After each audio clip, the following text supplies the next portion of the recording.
Best advice I could give would be if you're a young man wanting to get into a trade, this or any other machine painting trade, look for a small painting business that's doing custom painting.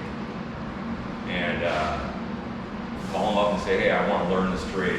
Yeah. I want to work as an apprentice, and I want to learn.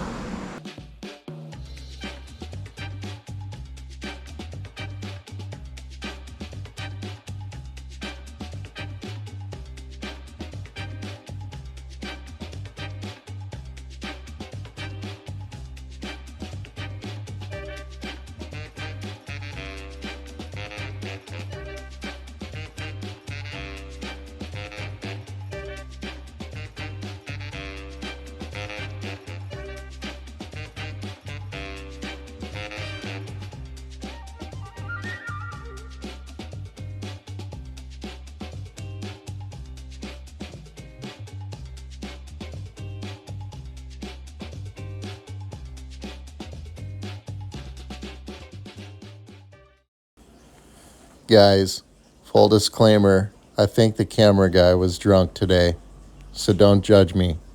I fired him. Oh wait, I'm the camera guy. Damn it!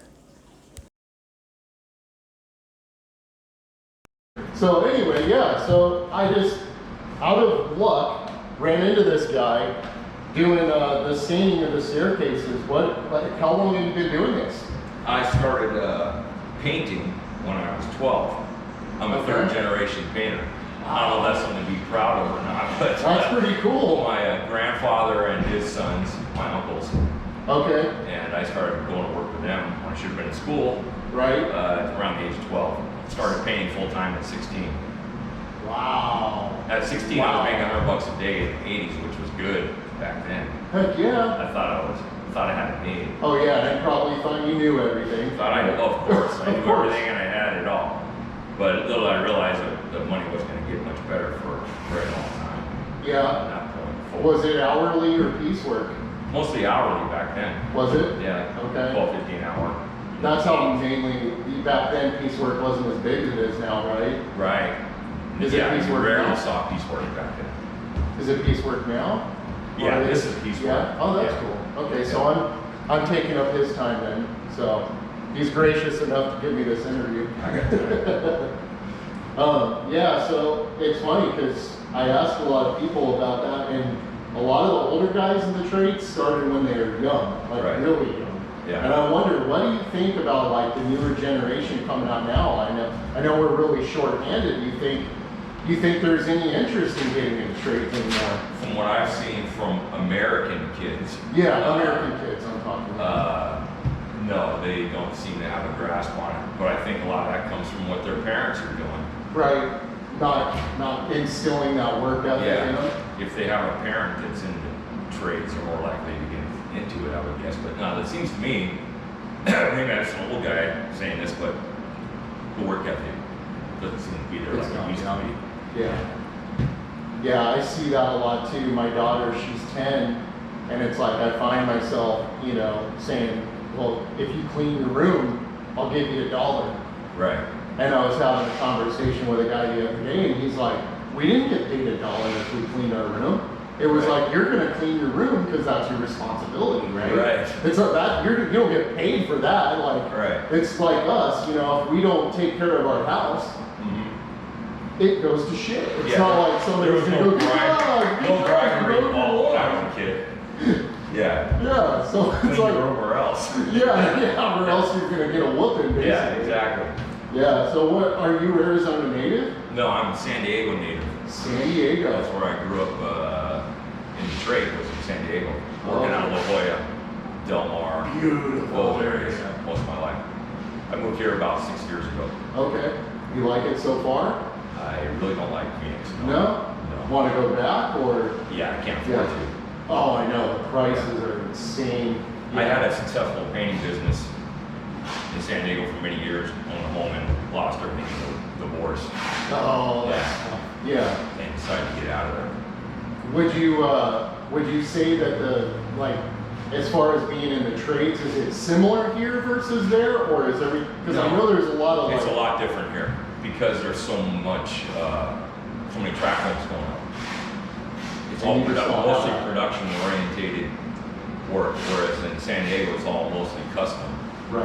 painting. There's limited space, there's probably a lot more remodel versus new build. Exactly, a lot of remodel, a lot of what I ended up doing was mostly, I started out, I cut my teeth on track homes in San Okay. Diego. Then San Diego made it so you couldn't build any more track homes, or Okay. only in a very limited fashion because it was too much, Right. which was a smart move in retrospect.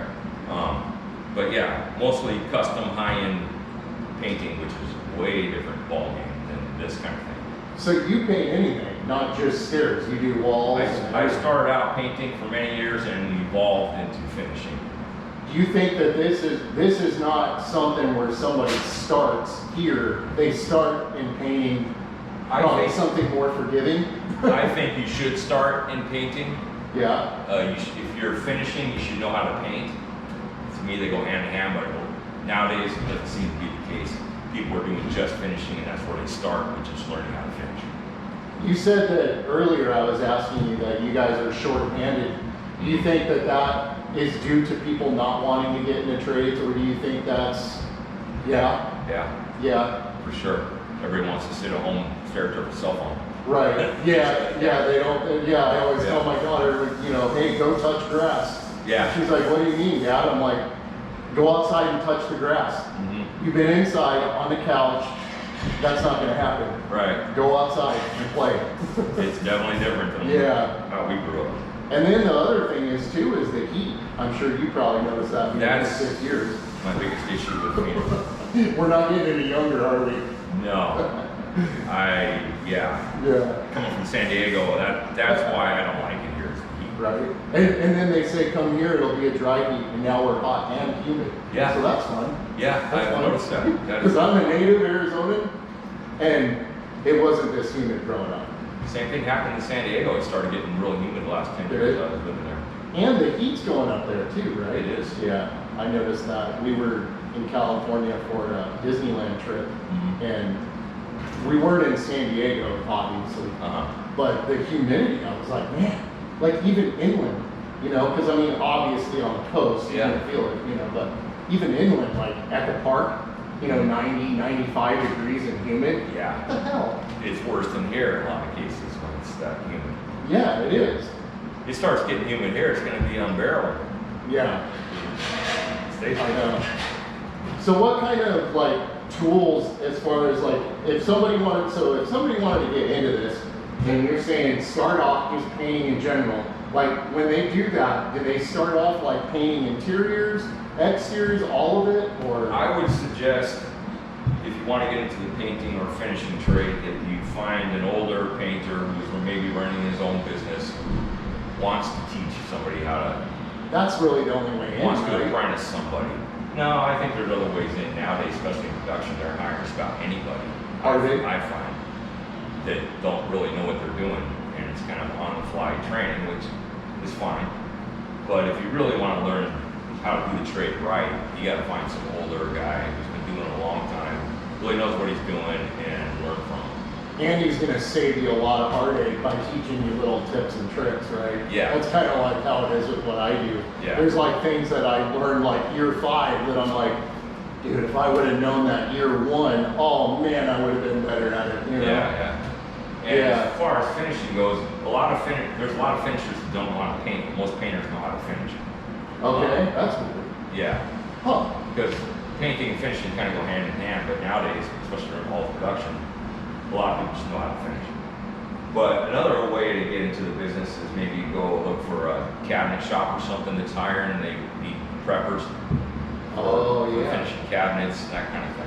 Because then you'll be in that shop doing that all day long. Yeah. And you're gonna get good at it. They're going to start you out sanding and staining and whatnot, showing you how to do it, and then eventually they might teach you how to spray. So with this, like anything else, I mean, your piecework, so you're providing all your own tools and not materials, but Yeah. truck, you know, Yeah. the tools.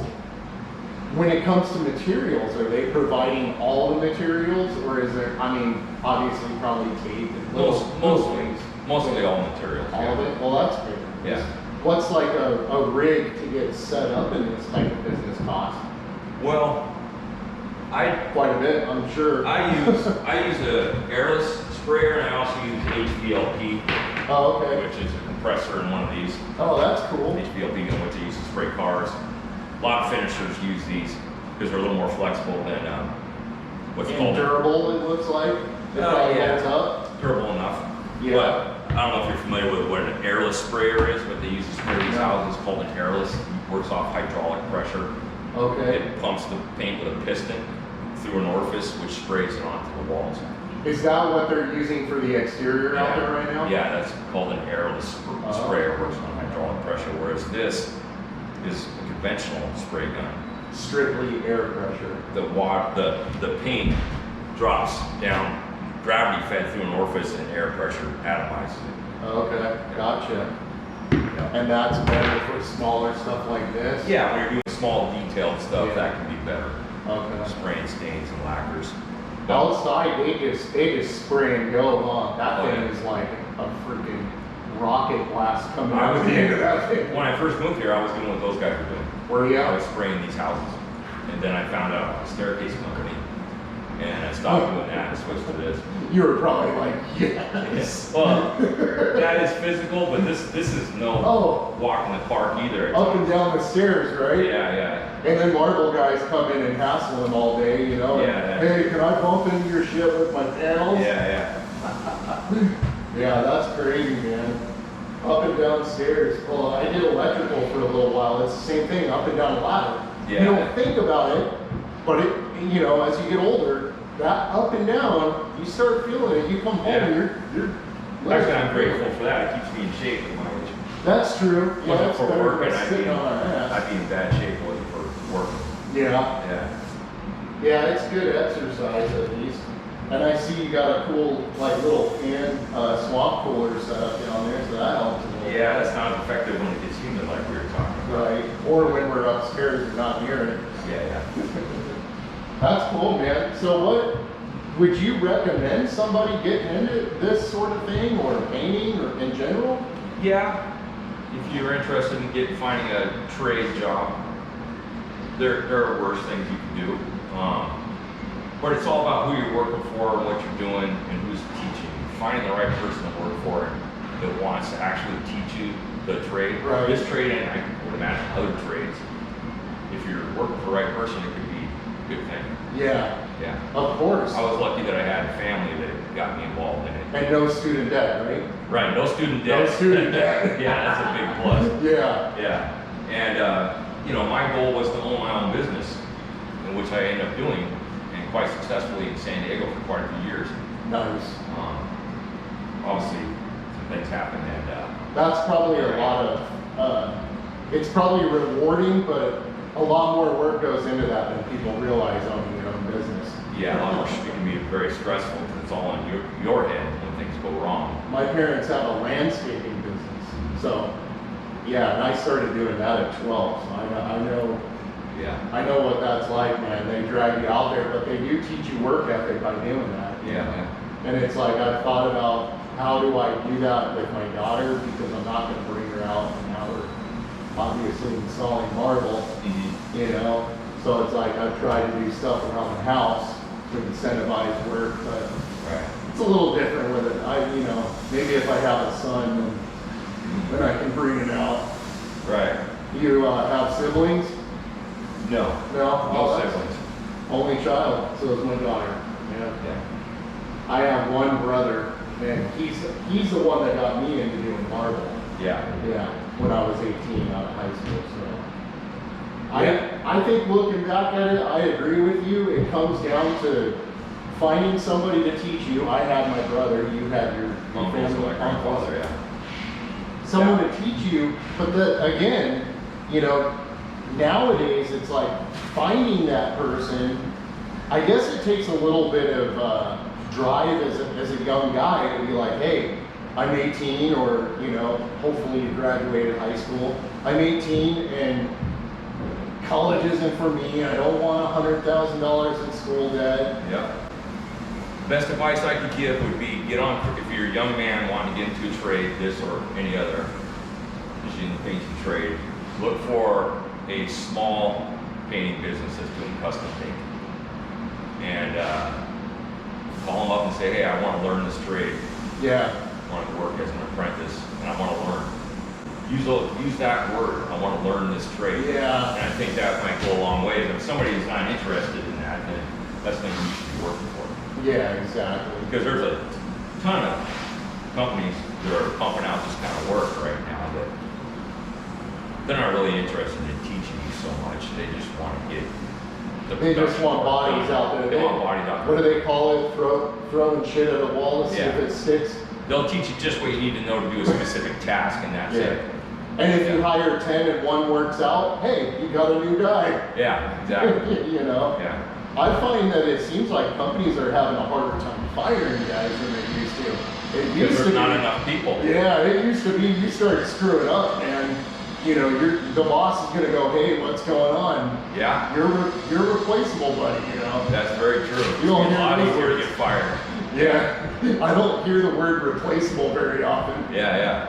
I guess that's a good thing and a bad thing. Yeah, it's a blessing and a curse, you know, because it's like we're not getting any younger, and I'm like, you know, I hope that there's something for me that's easier to do in the company, you know, when I can't carry this crap anymore. Right. Because I mean, I've worked for them since '98, so it's like, I mean, I'm not going anywhere. I could probably write my own course down there at this point. I don't know. Like as a supervisor or something. Something, yeah. I thought about going into doing like repairs, you know, something like that, but something easier. But then again, I would have to learn something all over again, because even that is, you know, it's similar. It's within the same material, but Right. So you're doing strictly installs right now? I'm doing strictly installs. Yeah, my nephews do repairs, so maybe it'll be the younger generation teaching the old generation. Yeah. You know? Yeah, that can happen. Yeah, I know, right? Just like it is with electronics and everything. Yeah. Well, anyway, man, it was really cool talking with you. And what do you think? Should we get back to work? I'd rather not, but sure. Let's do it.